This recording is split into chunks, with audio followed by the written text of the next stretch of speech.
സംഘപരിവാറിനും ബി.ജെ.പിക്കുമെതിരെ രൂക്ഷ വിമർശനവുമായി ദീപിക എഡിറ്റോറിയൽ.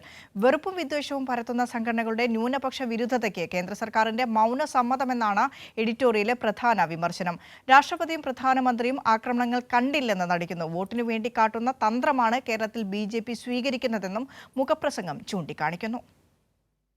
രാജ്യത്ത് ക്രൈസ്തവർക്കെതിരെ സംഘപരിവാർ നടത്തുന്ന ആക്രമണങ്ങൾ വർദ്ധിച്ചുവരുന്ന സാഹചര്യം ചൂണ്ടിക്കാട്ടിയാണ് കേന്ദ്ര സർക്കാരിനും ബി.ജെ.പിക്കുമെതിരെ ശക്തമായ ഭാഷയിൽ ദീപിക മുഖപ്രസംഗം എഴുതിയിരിക്കുന്നത്.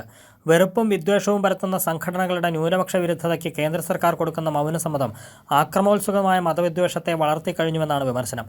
രാഷ്ട്രപതിയും പ്രധാനമന്ത്രിയും ആക്രമണങ്ങൾ കണ്ടില്ലെന്ന് നടിക്കുകയാണ്.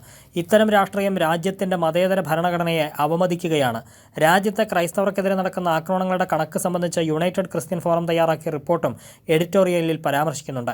2014 ക്രൈസ്തവർക്കെതിരെ 127 ആക്രമണങ്ങളാണ് ഉണ്ടായതെങ്കിൽ പിന്നീട് ബി.ജെ.പി അധികാരത്തിൽ വന്ന ശേഷം ആക്രമണങ്ങളുടെ എണ്ണം വർദ്ധിച്ചു. 2024 നവംബർ വരെയുള്ള കണക്കനുസരിച്ച് 745 ആക്രമണങ്ങൾ ഉണ്ടായെന്നും മുഖപ്രസംഗത്തിൽ ചൂണ്ടിക്കാട്ടുന്നു. ക്രിസ്തുമസിന് കേരളത്തിലും സംഘപരിവാർ സംഘടനകൾ പരീക്ഷണത്തിനിറങ്ങിയെന്നും എഡിറ്റോറിയലിൽ പറയുന്നു.